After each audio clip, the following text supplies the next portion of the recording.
Palestinian state. There is no such thing as a Palestinian. They are Sunni Muslims from the surrounding lands that came and squatted on Israel's soil like they do in all the nation states they come in. They infiltrate, then they take over, and before you know it, there's insurrections. There's no peace with Islam. These people do not want peace. No two-state solution for Israel. What I'm going to say to America is that Israel is the canary in the coal mine.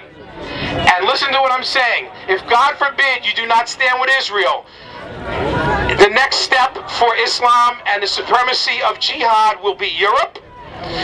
It's already there. You can have a look. The lady from France was telling you about it. 300 attacks on Jews in January alone in France. And then you're looking at Islam on your borders already, America. And please, I want to tell all the Christian people here in America to please wake up. Islam is not like your religion. Islam is not like Judaism. They have global jihad as an agenda. They will take over this country, God forbid, if you're not aware. And this is just not, this is not a hate speech. This is just a speech of truth and reality. Prime Minister Netanyahu, we hope that you hear us. We hope that you know we're standing out here as proud Americans who support Israel. Proud Americans who ourselves saw the horrors of 9/11 and terrorism. And then we saw the Palestinians dance and celebrate and hand out candy to their children as our American policemen, armed forces, firemen, EMTs were murdered by terrorists. Prime Minister Netanyahu, stay strong. Israel has the right to exist on its borders that are safe and secure for its people. Just like President Obama, you would never do anything, I hope, to jeopardize the safety and security of the American people. Realize who your allies are. Israel is your strongest ally in the Middle East, the only democracy in the Middle East. Prime Minister Netanyahu, stay strong. We are with you. We are with Israel. Am Yisrael Chai. Okay, please, thank you. We are now going to hear from Rabbi Shmuel Herzfeld of the National Synagogue. Rabbi Herzfeld. A message here for President Obama. President Obama wants to be even-handed and take a new approach to the Middle East.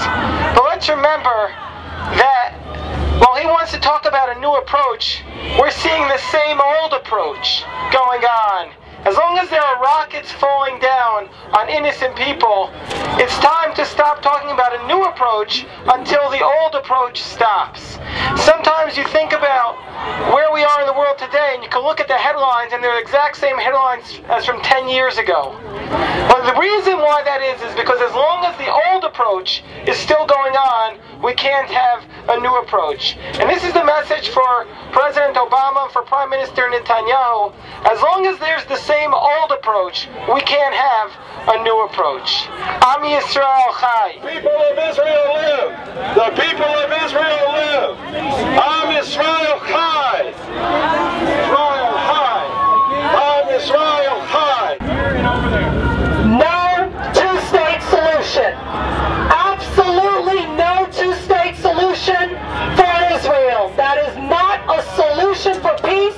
It is a solution for Islamic takeover of the Middle East, creating a borderless Sharia superstate in the entire Middle East, elevating Islam's sphere of influence to where Iran becomes the dominant nuclear power, and the nuclear threshold capability will be accelerated in the area. Listen to what I'm saying, Americans. This is real serious. Let us not forget that Israel, historically, since its founding in 1948, has been our staunchest democratic ally in the Middle East. Let's stop playing games. Let's stop pretending the emperor's wearing clothes. Let's stop saying that this is peace. This is not a peace process. It's a process of capitulating to Islamic terrorism as is being done around the world. Let's look at the global pattern, people. Look at all the different countries that are falling under Islamic hegemony. They are all around you. Indeed, they're in the United States. It is only a matter of time situation here. They're only waiting for their orders from their imams. The Emperor is naked.